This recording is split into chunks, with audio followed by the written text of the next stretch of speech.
ಓಂ ನಮೋ ಭಗವತೆ ವಾಸುದೇವ. ಎಲ್ರಿಗೂ ನಮಸ್ತೆ. ಇವತ್ತು ವಾಸುದೇವ ಆಸ್ಟ್ರೋ ಗೋಲ್ಡ್ ಯೂಟ್ಯೂಬ್ ಚಾನಲ್ಗೆ ನಿಮ್ಗೆಲ್ಲ ಸ್ವಾಗತ. ಇವತ್ತಿನ ವಿಚಾರ ಏನಪ್ಪಾ ಅಂದ್ರೆ, ದೇವರ ಅನುಗ್ರಹ ಯಾರ ಮೇಲೆ ಇರುತ್ತೆ, ಅಥವಾ ನಾವು ಭಗವಂತ ಅಂತ ಕರಿತೀವಿ, ದೇವರು ಅಂತ ಕರಿತೀವಿ. ದೇವರ ಅನುಗ್ರಹ ಯಾರ ಮೇಲೆ ಇರುತ್ತೆ, ಇದು ಪ್ರತಿಯೊಬ್ಬರಿಗೊಂದು ಕ್ವಶನ್ ಇರುತ್ತೆ. ನಾನು ನನ್ನ ಜೀವನದಲ್ಲಿ ಎಲ್ಲ ಒಳ್ಳೆ ಕೆಲಸದೇ ಮಾಡ್ತೀನಿ, ಪ್ರತಿಯೊಬ್ಬರಿಗೂ ಒಳ್ಳೆದೇ ಬಯಸ್ತೀನಿ, ಬಟ್ ಆದ್ರೂ ನನಗೆ ಕೆಟ್ಟಾಗುತ್ತೆ. ಮತ್ತೆ ಜನಗಳೆಲ್ಲಾನು ನನ್ನ ಕೆಟ್ಟಾಗೆ ನಡೆಸ್ಕೊಳ್ತಾರೆ, ಬೇಡ್ದಿರೋಂಥ ವಿಚಾರನೇ ನನ್ಗೆ ಹೇಳ್ತಾರೆ, ಮತ್ತೆ ನಮ್ಗೆ ತುಂಬಾ ಮಾನಸಿಕ ಹಿಂಸೆ ಕೊಡ್ತಾರೆ. ಏನಕ್ಕೆ ಭಗವಂತ ನಮ್ಗೆ ಈ ರೀತಿ ಅನುಗ್ರಹ ಮಾಡಿದ್ದಾನೆ ಅಂತ ಎಲ್ರೂ ತಲೆಯಲ್ಲೂ ಒಂದು ದೊಡ್ಡ ಕ್ವಶನ್ ಈ ಕಾಲದಲ್ಲಿ. ನಾನು ಎಲ್ಲ ಒಳ್ಳೇದೇ ಮಾಡ್ತೀನಿ, ಬಟ್ ಆದ್ರೂ ನನ್ಗೆ ಯಾಕೆ ಯಾವ್ದು ಹೆಜ್ಜೆ ಹೆಜ್ಜೆಗೂ ಸಮಸ್ಯೆ. ಒಂದು ಕೆಲಸದ ವಿಚಾರದಲ್ಲೂ ಸಮಸ್ಯೆ, ಒಂದು ಬಿಸ್ನೆಸ್ ವಿಚಾರದಲ್ಲೂ ಸಮಸ್ಯೆ, ಮನೆಯಲ್ಲಿ ಆರೋಗ್ಯ ಸಮಸ್ಯೆ ಇರುತ್ತೆ. ಏನಕ್ಕೆ ಅನ್ನೋದು ಒಂದು ದೊಡ್ಡ ಒಂದು ಕ್ವಶನ್ ಆಗಿರುತ್ತೆ. ನೋಡಿ, ಇಲ್ಲಿ ಎರಡು ಪಾರ್ಟ್ ಮಾಡಿದ್ದೀನಿ, ಇದರಲ್ಲಿ ನೀವು ಸುಲಭವಾಗಿ ತಿಳ್ಕೊಳ್ಬಹುದು. ಭಗವಂತನ ಕೃಪೆ, ದೇವರ ಅನುಗ್ರಹ ಪ್ರತಿಯೊಬ್ಬರ ಮೇಲೂ ಇರುತ್ತೆ. ನೀವು ಮಾಡುವಂತ ಪಾಪ ಪುಣ್ಯದ ಕೆಲಸ ಭಗವಂತ ಇಟ್ಕೊಂಡಿರ್ತಾನೆ ಅಷ್ಟೇ. ಈಗ ನಿಮ್ಗೆ ಯಾವ್ದಾದ್ರು ಒಂದು ಸಮಸ್ಯೆ ಆಗ್ತಾ ಇದೆ, ಅದು ಹೆಲ್ತ್ ಇಶ್ಯೂಸ್ ಇರ್ಬೋದು, ಎಜುಕೇಶನ್ ಸಮಸ್ಯೆ ಇರ್ಬೋದು, ಅದು ನೇರವಾಗಿ ಭಗವಂತ ನಿಮ್ಗೆ ಹೊರಕ್ಕಿನ್ನ ನಿಮ್ಮ ಜಾತಕದಲ್ಲಿ ಗ್ರಹಗಳ ಅನುಗ್ರಹ ಇದೆಯಾ ಅನ್ನೋದು ನೋಡ್ಬೇಕಾಗುತ್ತೆ. ಭಗವಂತನ ಅನುಗ್ರಹ ಪ್ರತಿಯೊಬ್ಬರ ಮೇಲೂ ಇರುತ್ತೆ, ಆದ್ರೆ ಗ್ರಹಗಳ ಅನುಗ್ರಹ ಎಲ್ರ ಮೇಲೂ ಇರಕ್ಕೆ ಸಾಧ್ಯನೇ ಇಲ್ಲ. ಅದಕ್ಕೇನೆ ಎಲ್ರ ಜೀವನ ಅಪ್ ಅಂಡ್ ಡೌನ್ಸು. ಇವತ್ತು ಚೆನ್ನಾಗಿದ್ರೆ ನಾಳೆ ಚೆನ್ನಾಗಿರಲ್ಲ, ಅದ್ರ ನಾಳೆ ಚೆನ್ನಾಗಿರುವಂಥದ್ದು. ಈ ರೀತಿ ಅಪ್ ಅಂಡ್ ಡೌನ್ಸು ನಮ್ಮ ಗ್ರಹಗಳು ಸ್ಥಿತಿ ಅದ್ರ ಮೇಲೆ ಡಿಪೆಂಡ್ ಆಗಿರುತ್ತೆ. ಈ ನಮ್ಮ ಜಾತಕದಲ್ಲಿ ಲಗ್ನದಿಂದ ಗ್ರಹಗಳು ಯಾವ ಕಾಂಬಿನೇಷನ್ಸ್ ತಗೊಂಡಿರುತ್ತೆ ಡಿಗ್ರಿ ವೈಸ್ ಅನ್ನೋದು ತುಂಬಾನೇ ಇಂಪಾರ್ಟೆಂಟ್ ಆಗ್ತಾ ಹೋಗುತ್ತೆ. ನಾನು ಕಳೆದ ಎಪಿಸೋಡಲ್ಲಿ ಸೆಲೆಬ್ರಿಟೀಸ್ ಎಲ್ಲ ಜಾತಕ ವಿವರಣೆ ಕೊಟ್ಟಿದ್ದೀನಿ, ಅವ್ರ ಎಕ್ಸ್ಪ್ಲನೇಷನ್ಸ್. ಅವರ ಜಾತಕದಲ್ಲಿ ಕುಜದೋಷ ಏನಾದಿದ್ರೆ ಯಾವ ರೀತಿ ಅವರು ಸೆಲೆಬ್ರಿಟಿ ಆಗ್ತಾರೆ, ನೇಮ್ ಫೇಮು ಅವರ ಜಾತಕದಲ್ಲಿ ತಂದ್ಕೊಡುತ್ತೆ ಅನ್ನೋದು ನಾನು ಕಳೆದ ಎಪಿಸೋಡಲ್ಲಿ ಎಲ್ಲ ತಿಳಿಸ್ಕೊಟ್ಟಿದ್ದೀನಿ. ಇವತ್ತು ಒಂದು ಸಿಂಪಲ್ ಕ್ವಶನ್ ಎಲ್ಲರೂ ಕೇಳ್ತಾರೆ, ಯಾಕೆ ಭಗವಂತ ನಮ್ಮ ಮೇಲೆ ಕರುಣೆ ತೋರ್ಸಲ್ಲ? ಏನಕ್ಕೆ ಅಂದ್ರೆ ನಮ್ಮ ಗ್ರಹಗಳು ಅದಕ್ಕೆ ಬಿಡಲ್ಲ. ಈಗ ಒಂದು ಹುಟ್ಟಿರುವಂತ ಮಗು ಫಸ್ಟ್ ನಾವ್ ಏನ್ ನೋಡ್ತೀವಿ, ಹೆಲ್ತ್ ನೋಡ್ತೀವಿ. ಎಷ್ಟೊಂದ್ ಜನ ಹುಟ್ಟಾಗಿಂದನೂ ಸಮಸ್ಯೆ ಇರುತ್ತೆ, ಅವರ ಜಾತಕದಲ್ಲಿ ಅಥವಾ ಅವ್ರಿಗೆ ನಡೀತಿರುವಂತ ದಶದಲ್ಲಿ ತುಂಬಾ ಇಂಪಾರ್ಟೆಂಟ್ ಆಗ್ತಾ ಹೋಗುತ್ತೆ. ಎಲ್ಲದಕ್ಕೂ ಕಾಂಬಿನೇಷನ್ಸ್ ಅಂತ ನಾವು ನೋಡ್ಬೇಕಾಗುತ್ತೆ. ಲಗ್ನದಿಂದ ನಿಮ್ಗೆ ನಡೀತಿರುವಂತ ದಶ ಅದು ಪಾಸಿಟಿವ್ ಕೊಡುತ್ತಾ ಮತ್ತೆ ನೆಗೆಟಿವ್ ಕೊಡುತ್ತಾ ಅನ್ನೋದು ತುಂಬಾನೇ ಇಂಪಾರ್ಟೆಂಟ್ ಆಗ್ತಾ ಹೋಗುತ್ತೆ. ಉದಾಹರಣೆಗೆ ಹೆಲ್ತ್ ವಿಚಾರಕ್ಕೆ ನಿಮ್ಮ ಜಾತಕದಲ್ಲಿ ಏನಾದ್ರೂ 5ನೇ ಮನೆ ಇರಲೇಬೇಕಾಗತ್ತೆ. ನಾವು ದಶಾಭುಕ್ತಿ ಅಂತ ನಾವು ನೋಡ್ತೀವಿ.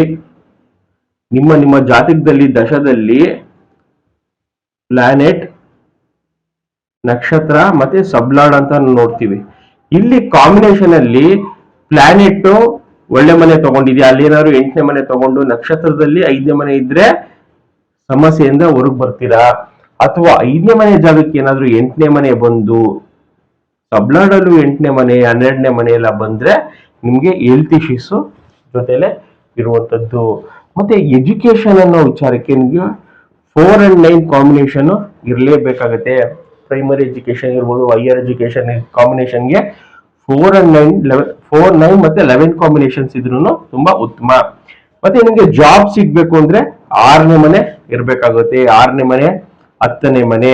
ಬಿಸ್ನೆಸ್ ಮಾಡ್ಬೇಕಂದ್ರೆ ನಿಮ್ಗೆ 7ನೇ ಮನೆ ಇರ್ಲೇಬೇಕು, ಅದ್ರ ಜೊತೆ 11ನೇ ಮನೆ ಕೂಡ ಇರ್ಬೇಕಾಗುತ್ತೆ, ಲಾಭಸ್ಥಾನ. ಮ್ಯಾರೇಜ್ಗೆ ನಿಮ್ಗೆ 2ನೇ ಮನೆ, 7, 9 ಮತ್ತೆ 11ನೇ ಮನೆ ಇದ್ರೆ ಈಸಿಯಾಗಿ ಮದುವೆ ಆಗುವಂಥದ್ದು.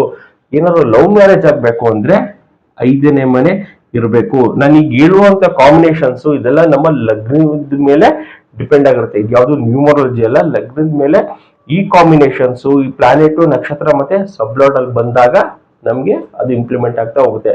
ನಮ್ಮ ಏನು ಬಯಕೆ ಇದೆ ಅದು ನಮ್ಮ ಜಾತಕದಲ್ಲಿ ಪ್ರೆಸೆಂಟ್ ಇದೆ ಅನ್ನೋದು ತುಂಬಾ ಇಂಪಾರ್ಟೆಂಟ್ ಆಗ್ತಾ ಹೋಗುತ್ತೆ. ಚೈಲ್ಡ್ ಬರ್ತ್ ಗೆ ಕಾಂಬಿನೇಷನ್ 5, 9 ಕಾಂಬಿನೇಷನ್ ಇರಲೇಬೇಕಾಗುತ್ತೆ. ಅದ್ರ ಜೊತೆ 11 ಕೂಡ ಇದ್ರೆ ತುಂಬಾ ಒಳ್ಳೇದು. ಹೋಮ್ ಕನ್ಸ್ಟ್ರಕ್ಷನ್ಗೆ 4, 10 and 11 ಕಾಂಬಿನೇಷನ್ ಇರಬೇಕಾಗುತ್ತೆ. ಲಾಸ್ಗೆ ನಿಮ್ಗೆ 12ನೇ ಮನೆ ಬಂದಾಗ 12ನೇ ಮನೆ ದಶ ನಡೆದಾಗ, ಅಥವಾ ನಿಮ್ಗೆ ಏನೋ ನಕ್ಷತ್ರದಲ್ಲಿ 12ನೇ ಮನೆ ಇಟ್ಟಂತ ನಾವು ನೋಡ್ತೀವಿ, ಆ 12ನೇ ಮನೆ ಇಟ್ಟಾದಾಗ ನೀವು ಏನೇ ಮಾಡ್ತಿದ್ರು ಲಾಸ್ ಆಗುತ್ತೆ. ಮತ್ತೆ ಪ್ರಾಫಿಟ್ಗೆ 11th ಹೌಸ್ ಇರಲೇಬೇಕು. ನೀವು ಜೀವನದಲ್ಲಿ ಏನೇ ಪ್ರಾಫಿಟ್ ಮಾಡಬೇಕು ಅಂದ್ರೆ 11ನೇ ಮನೆ ಇರಲೇಬೇಕು. ಇದು ಏನಕ್ಕೆ ನಮ್ಮ ಜೀವನಗಳಲ್ಲಿ ಪ್ರತಿಯೊಬ್ಬರಿಗೂ ಸಮಸ್ಯೆ ಇರುತ್ತೆ. ಭಗವಂತ ಎಲ್ರಿಗೂ ಆಶೀರ್ವಾದ ಮಾಡಿರ್ತಾನೆ, ನೀವು ಈ ಸಮಸ್ಯೆಯಿಂದ ಹೊರಗೆ ಬನ್ನಿ ಅಂತ. ನಾವು ಇದರಿಂದ ಈ ಸಮಸ್ಯೆಗಳಿಂದ ಈಚೆ ಬರಬೇಕು. ನಮ್ಗೆ ಕಾಂಬಿನೇಷನ್ಸೇ ಇಲ್ಲ ಸರ್. 5ನೇ ಮನೆ ಜಾತಕದಲ್ಲಿ ಉದಾಹರಣೆಗೆ ನಿಮ್ಗೆ ವ್ಯಯಸ್ಥಾನ 4ನೇ ಮನೆ ಇದ್ರೆ ಅಂದ್ರೆ ನಿಮ್ಗೆ ಹೆಲ್ತ್ ಇಶ್ಯೂಸ್ ಜೊತೆಲೇ ಇರುತ್ತೆ, ಲೈಫ್ ಲಾಂಗ್ ಹೆಲ್ತ್ ಇಶ್ಯೂಸ್ ಜೊತೆಲೇ ಇರುತ್ತೆ. ಎಜುಕೇಶನ್ಗೆ ಕಾಂಬಿನೇಷನ್ 4, 9, 11 ಬರ್ದಿದ್ದೀನಿ ಅಲ್ವಾ, ನಿಮ್ಗೆ ನೆಗೆಟಿವ್ ಹೌಸಸ್ 3, 8, 12 ಕಾಂಬಿನೇಷನ್ಸ್ ಬಂದ್ರೆ ಅದು ನಿಮ್ಗೆ ನೆಗೆಟಿವ್ ಹೌಸ್ ಆಗಿರುತ್ತೆ. ನಿಮ್ಗೆ ಕಾಂಬಿನೇಷನ್ ಅಲ್ಲಿ 6 and 10 ಕಾಂಬಿನೇಷನ್ ಬರ್ದಿದ್ದೀನಿ, ಅದೇನಾದ್ರು 5ನೇ ಮನೆ ಇದ್ರೆ ನಿಮ್ಗೆ ಕೆಲಸ ಸಿಗ್ತಾ ಇರಲ್ಲ. 7, 11 ಅಂತ ಬಿಸ್ನೆಸ್ ಬರ್ದಿದ್ದೀನಿ. ನೀವ್ ಏನಾದ್ರೂ 8 to 12 ಕಾಂಬಿನೇಷನ್ ನಡೀತಾ ಇದ್ರೆ ನೀವ್ ಏನ್ ಬಿಸ್ನೆಸ್ ಮಾಡಿದ್ರು ಅದು ನಿಮ್ಗೆ ಆಗ್ತಿರಲ್ಲ.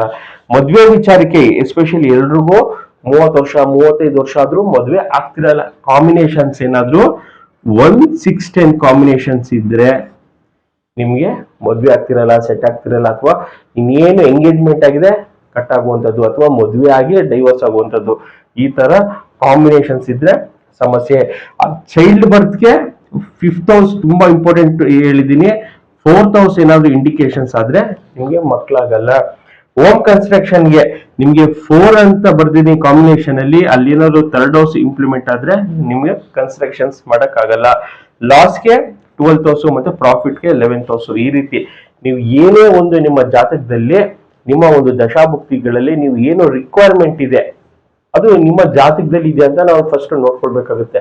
ಅಥವಾ ಈ 9 ಪ್ಲಾನೆಟ್ಸ್ ಅಲ್ಲಿ ಯಾವ ಪ್ಲಾನೆಟ್ ಸ್ಟ್ರಾಂಗ್ ಆಗಿದೆ ಅದು ತುಂಬಾನೇ ಇಂಪಾರ್ಟೆಂಟ್. ಯಾವ ಪ್ಲಾನೆಟ್ ಸ್ಟ್ರಾಂಗ್ ಆಗಿದೆ, ಉದಾಹರಣೆಗೆ ನಮ್ಗೆ ಯಾವ್ದಾದ್ರು ಒಂದು ಗುರುಗ್ರಹ ತುಂಬಾ ಸ್ಟ್ರಾಂಗ್ ಆಗಿದೆ ನಮ್ಮ ಜಾತಕದಲ್ಲಿ ಅಂತ ಅನ್ಕೊಳ್ಳೋಣ. ಗುರುಗ್ರಹ ಲಗ್ನದಿಂದ ಎಲ್ಲಿದೆ ಅನ್ನೋದು ನೋಡ್ಕೋಬೇಕಾಗುತ್ತೆ ಡಿಗ್ರಿ ವೈಸ್. ನಿಮ್ದು ಮೇಷ ಲಗ್ನ ಅಂತಾನೆ ತಗೊಂಡ್ರೆ 1ನೇ ಮನೆ ಆದ್ರೆ ಗುರುಗ್ರಹ ಏನಾದ್ರು ಕುಂಭರಾಶಿಯಲ್ಲಿ ಇದ್ದು ಡಿಗ್ರಿ ವೈಸ್ ಅಲ್ಲಿ ಇದ್ರೆ ನೀವು ಗುರುಗ್ರಹಕ್ಕೆ ಸಂಬಂಧಪಟ್ಟಿರುವಂತದ್ದು ಉಂಗ್ರ, ರುದ್ರಾಕ್ಷಿ ಮತ್ತೆ ಮಂತ್ರ ಪಠನೆ ಮಾಡಿದ್ರೆ ತುಂಬಾ ಸ್ಟ್ರಾಂಗ್ ಆಗಿರ್ತೀರ. ಎಷ್ಟೊಂದ್ ಜನಕ್ಕೆ ಏನಾಗುತ್ತೆ ಅಂದ್ರೆ, ಸರ್ ನನ್ಗೆ ಗುರು 11ನೇ ಮನೇಲಿ ಡಿಗ್ರಿ ವೈಸ್ ಅಲ್ಲಿ ಏನಾದ್ರು ನಿಮ್ಗೆ 12ನೇ ಮನೆಗೆ ಹೊಂಟೋಗಿದ್ರೆ ನೀವು ಮೇಲ್ನೋಟಕ್ಕೆ 11ನೇ ಮನೆ ಅಂತ ಇರುತ್ತೆ, ಬಟ್ ಡಿಗ್ರಿ ವೈಸ್ ಅಲ್ಲಿ ಏನಾದ್ರು 12ನೇ ಮನೆಗೆ ಹೋಗಿರುವಂತದ್ದು ಹಂಗೇನಾದ್ರು ಆದ್ರೆ ನಿಮ್ಗೆ ನೀವು ಮಾಡುವಂತದ್ದೆಲ್ಲ ಲಾಸ್ ಆಗ್ಬಿಡುತ್ತೆ. ಇದು ತುಂಬಾ ಚೆಕ್ ಮಾಡ್ಕೋಬೇಕು ನಮ್ಮ ಜಾತಕದಲ್ಲಿ. ಎಷ್ಟೊಂದ್ ಜನ ಲಗ್ನದಲ್ಲೇ ಇರುತ್ತೆ, ಲಗ್ನದಿಂದ 12ನೇ ಮನೆಗೆ ಡಿಗ್ರಿ ವೈಸ್ ಅಲ್ಲಿ ಬಂದಿರುತ್ತೆ.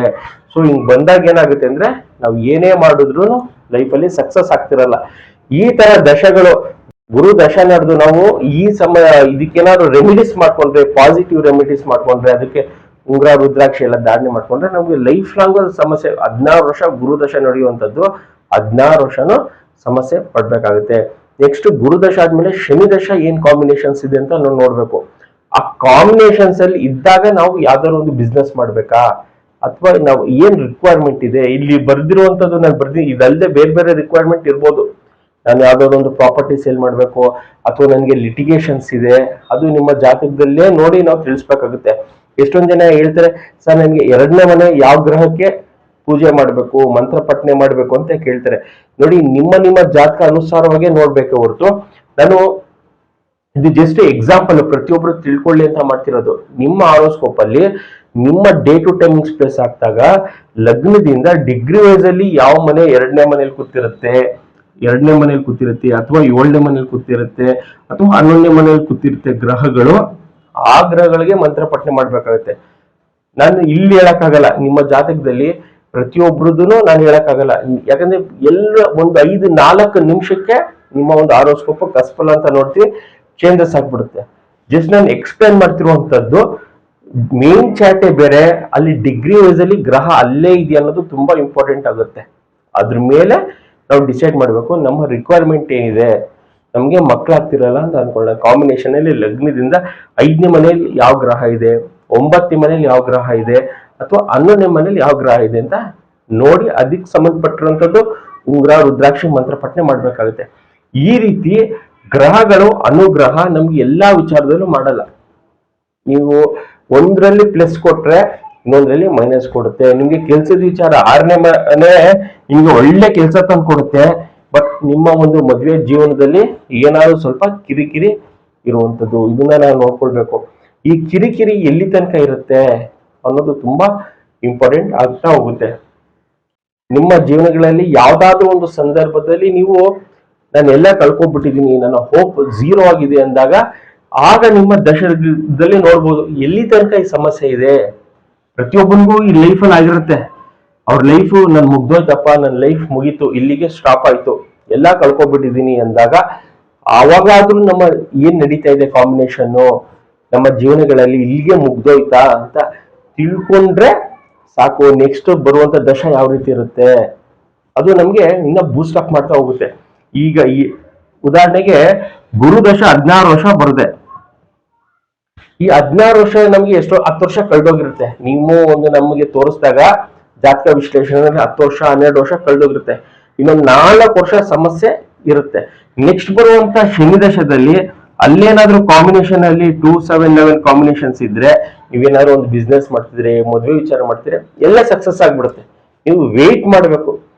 ಅಸ್ಟ್ರಾಲಜಿ ಅಂದ್ರೆ ನೀವು ವೇಟ್ ಮಾಡ್ಬೇಕು, ಇಮಿಡಿಯೇಟ್ ಪರಿಹಾರ ಇಲ್ಲಿ ಇಲ್ಲ. ಯಾರು ಸಹ ನನಗೆ ನಾಳೆ ಬೆಳಿಗ್ಗೆನೆ ಪರಿಹಾರ ಆಗ್ಬೇಕು ಅಂದ್ರೆ ಇಲ್ಲಿಲ್ಲ. ಇದು ಟೈಮ್ ಬೇಸ್ಡ್. ಒಂದು ಟೈಮ್ ಬೇಸ್ಡ್ ಆಗಿರುತ್ತೆ. ಎರಡನೇದು ನೀವು ಯಾವ ರೀತಿ ಇಂಟ್ರೆಸ್ಟ್ ತೋರಿಸ್ತೀರಾ, ನಿಮ್ಮ ಎಫರ್ಟ್ ಇಲ್ಲಿ ತುಂಬಾನೇ ಇಂಪಾರ್ಟೆಂಟ್ ಆಗುತ್ತೆ. ನಾನು ಮನೇಲೆ ಕೂತಿರ್ತೀನಿ, ಜಾಬೇ ಬರ್ಲಿ, ನಾನು ಮನೇಲೆ ಕೂತಿರ್ತೀನಿ ಅಥವಾ ಯಾವ್ದೋ ವಧು ವರ ಬಂದು ನಮಗೆ ಮದುವೆ ಮಾಡ್ಕೊಳ್ಳಿ, ಅದಾಗಲ್ಲ. ನಿಮ್ಮ ಒಂದು ಎಫರ್ಟ್ ಇರುತ್ತೆ. ನಿಮ್ಮ ಎಫರ್ಟ್ಗೆ ಗ್ರಹಗಳು ಏನ್ ರಿಸಲ್ಟ್ ಕೊಡುತ್ತೆ ಅನ್ನೋದು ತುಂಬಾ ಇಂಪಾರ್ಟೆಂಟ್ ಆಗುತ್ತೆ. ಫಸ್ಟ್ ನಮ್ಮ ಎಫರ್ಟ್ ತುಂಬಾ ಇಂಪಾರ್ಟೆಂಟ್ ಆಗಿರುತ್ತೆ. ಇದು ಇಷ್ಟು ವಿಚಾರ. ಗ್ರಹಗಳು ಅಷ್ಟು ಈಸಿಯಾಗಿ ನಿಮ್ಮ ಒಂದು ಏನೇ ಸಮಸ್ಯೆ ಇದ್ರೂ ಅದರಿಂದ ಈಚೆ ಕರ್ಕೊಂಡು ಬರುತ್ತೆ. ಫಸ್ಟ್ ಜಾತಕದಲ್ಲಿ ಕಾಂಬಿನೇಷನ್ಸ್ ಏನಿದೆ ಅದರಲ್ಲಿ ಏನಾದ್ರೂ ಮೇನ್ ಆಗಿ 8ನೇ ಮನೆ ಮತ್ತು 12ನೇ ಮನೆ ಇದ್ದಾಗ ನಿಮ್ಗೆ ತುಂಬಾನೇ ಸಮಸ್ಯೆ ಇರುವಂತದ್ದು. ಕಾಂಬಿನೇಷನ್ಸ್ ಅಲ್ಲಿ 8ನೇ ಮನೆಯಲ್ಲಿ ಯಾವ್ದಾದ್ರು ಒಂದು ಗ್ರಹ ಇದ್ದು ಅದ್ರ ದಶ ನಡೆದಾಗ, ನಕ್ಷತ್ರದಲ್ಲಿ 8ನೇ ಮನೆ ಬಂದಾಗ, ಉಪನಕ್ಷತ್ರದಲ್ಲಿ 8ನೇ ಮನೆ ಬಂದಾಗ ನೀವು ತುಂಬಾನೇ ಪ್ರಾಬ್ಲಮ್ ಫೇಸ್ ಮಾಡ್ತಿರ್ತೀರ. ಆ ಗ್ರಹ ಯಾವ್ದು ತುಂಬಾ ಇಂಪಾರ್ಟೆಂಟ್ ಆಗಿ ನಾವು ಚೆಕ್ ಮಾಡ್ಕೊಳ್ಬೇಕಾಗತ್ತೆ. ನಾವು ಮೇಲ್ನೋಟಕ್ಕೆ ಲಗ್ನದಿಂದ ಅದು 7ನೇ ಮನೆ ಇದೆ ಅಂತ ಅನ್ಕೊಂಡಿರ್ತೀವಿ. ಡಿಗ್ರಿ ವೈಸ್ ಅಲ್ಲಿ ಅದು 8ನೇ ಮನೆಗೆ ಬಂದಿರುತ್ತೆ. ನಮ್ಗೆ ಅದು ಸಮಸ್ಯೆ ಕೊಡ್ತಾ ಇರುತ್ತೆ. ನಾವು ಎಷ್ಟೊಂದ್ ಜನ 50 ವರ್ಷ ಆದ್ರೂ ಅವ್ರಿಗೆ ಜಾತಕ ಪಾಪ ತಿಳ್ಕೊಂಡಿರಲ್ಲ. ನಮ್ ಜಾತಕದಲ್ಲಿ 7ನೇ ಮನೇಲಿ ಇದೆ ಅಂತ ಅನ್ಕೊಂಡಿರ್ತಾರೆ, ಅಥವಾ 11ನೇ ಮನೇಲಿ ಇದೆ ಅಂತ ಅನ್ಕೊಂಡಿರ್ತಾರೆ. ಅದು ಡಿಗ್ರಿ ವೈಸ್ ಅಲ್ಲಿ 12ನೇ ಮನೆಗೆ ಹೋಗಿರುತ್ತೋ 8ನೇ ಮನೆಗೆ ಹೋಗಿರುತ್ತೋ ಅವ್ರಿಗೆ ಗೊತ್ತಿಲ್ಲದೆ ಸಮಸ್ಯೆ ಅದರಿಂದ ಆಗ್ರಹದಿಂದನೇ ಅನುಭವಿಸ್ತಿರ್ತಾರೆ. 16 ವರ್ಷ ಇರ್ಬೋದು ಗುರು ದಶ, 19 ವರ್ಷ ಶನಿ ದಶದಲ್ಲಿ, ಮತ್ತೆ 17 ವರ್ಷ ನೆಕ್ಸ್ಟ್ ಬರುವಂತ ಬುಧ ದಶ, ಒಂದೊಂದು ದಶದಲ್ಲೂ ಹಿಂಗ ಸಮಸ್ಯೆ ಅನುಭವಿಸಿದಾಗ ಅವ್ರ ಲೈಫೇ ಮುಗ್ದೋಗುತ್ತೆ. ನನ್ನ ಲೈಫೇ ಇಷ್ಟೇನಾ ಅನ್ನೋದು ಅವ್ರ ತಲೆಗೆ ಬಂದ್ಬಿಟ್ಟಿರುತ್ತೆ. ಯಾಕೆ ನಾವು ಮತ್ತೆ ಕ್ವಶನ್ ಕೇಳುವಂತಂದ್ರೆ ಭಗವಂತ ಯಾಕೆ ನಮ್ಮ ಮೇಲೆ ಕರುಣೆ ತೋರ್ಸಲ್ಲ, ಕೃಪೆ ತೋರ್ಸಲ್ಲ? ಆಶೀರ್ವಾದ ಅಂತೂ ಖಂಡಿತ ಇರುತ್ತೆ. ಇದರಿಂದ ನಾವು ಓವರ್ಕಮ್ ಮಾಡ್ಬೇಕು ಅಂದ್ರೆ ಅತಿ ಹೆಚ್ಚು ಬೀಜಾಕ್ಷರಿ ಮಂತ್ರಗಳನ್ನ ಪಠನೆ ಮಾಡ್ಬೇಕಾಗತ್ತೆ. ನೀವು ಯಾವಾಗ ಅತಿ ಹೆಚ್ಚು ಬೀಜಾಕ್ಷರಿ ಮಂತ್ರ ಪಠನೆ ಮಾಡ್ತೀರಾ, ನಿಮ್ಮ ಒಂದು ಏನು ಪಾಪ ಪುಣ್ಯ ಕೆಲಸ ಮಾಡಿರ್ತೀಯ, ಪುಣ್ಯದ ಕೆಲಸ ಅದು ಡಬಲ್ ಆಗುತ್ತೆ. ನೀವ್ ಏನಾದ್ರು ಪಾಪ ಮಾಡಿದ್ರೆ ಅದು 1:1 ಡಬಲ್ ಆಗ್ಬಿಡುತ್ತೆ. ನೀವೇನಾದ್ರು ಪುಣ್ಯ ಕೆಲಸ ಮಾಡಿದ್ರೆ ಇಲ್ಲಿ ಸಮಸ್ಯೆ ಇದ್ರು ನಿಮ್ಮ ಜಾತಕದಲ್ಲಿ 8ನೇ ಮನೆ 12ನೇ ಮನೆ ಇದ್ರೂ ಕೂಡ ಭಗವಂತ ಅದು ಪಾಸಿಟಿವ್ಗೆ ಕರ್ಕೊಂಡು ಹೋಗ್ತಾನೆ. ಇದನ್ನ ನಾವು ಮೇನ್ ಆಗಿ ತಿಳ್ಕೊಳ್ಬೇಕು. ಎಲ್ರಿಗೂ ಭಗವಂತನ ಆಶೀರ್ವಾದ ಇರುತ್ತೆ, ಗ್ರಹಗಳ ಅನುಗ್ರಹ ಇರಲ್ಲ. ನಿಮ್ಮ ಜಾತಕ ಅನುಸಾರವಾಗಿ ನಕ್ಷತ್ರ ಮತ್ತೆ ಉಪನಕ್ಷತ್ರ ಎಲ್ಲ ನೋಡಿ ನಿರ್ಣಯ ತಗೋಬೇಕು. ಪ್ರೆಸೆಂಟ್ ಏನ್ ನಡೀತಾ ಇದೆ ನಮ್ಮ ದಶ, ಮತ್ತೆ ನಮ್ಮ ರಿಕ್ವೈರ್ಮೆಂಟ್ ಏನಿದೆ ಅನ್ನೋದು ತುಂಬಾ ಇಂಪಾರ್ಟೆಂಟ್. ಅದ್ರ ಮೇಲೆ ಡಿಪೆಂಡ್ ಆಗಿರುತ್ತೆ ಜ್ಯೋತಿಷ ಶಾಸ್ತ್ರ. ದೇವರ ಅನುಗ್ರಹ ಪ್ರತಿಯೊಬ್ಬರ ಮೇಲೂ ಇರುತ್ತೆ, ಗ್ರಹಗಳ ಅನುಗ್ರಹ ಇರಲ್ಲ. ನಮ್ಮ ದಶ ಮೇಲೆ ಡಿಪೆಂಡ್ ಆಗಿರುತ್ತೆ. ಇದಿಷ್ಟು ವಿಚಾರ. ಯಾರು Vasudeva astro gold YouTube channel subscribe ಮಾಡ್ಕೊಂಡಿಲ್ಲ ಮಾಡ್ಕೊಳ್ಳಿ. ನಾನು ಹಾಕುವಂತ ವಿಡಿಯೋಸ್ ನಿಮ್ಗೆ ರೀಚ್ ಆಗುತ್ತೆ. ಮತ್ತೆ ಈ ನನ್ನ ಚಾನೆಲ್ ಅಲ್ಲಿ ದೋಷ ಕಾಟ ಎದುರಿಸುವಂತದಿರಲ್ಲ. ನಿಮ್ಗೆ ಏನು ಜ್ಯೋತಿಷ ಶಾಸ್ತ್ರಕ್ಕೆ ಇನ್ಫಾರ್ಮೇಶನ್ ಬೇಕೋ ಅಷ್ಟು ಮಾತ್ರ ಅಪ್ಲೋಡ್ ಮಾಡ್ತಾ ಇರ್ತೀನಿ. Thank you.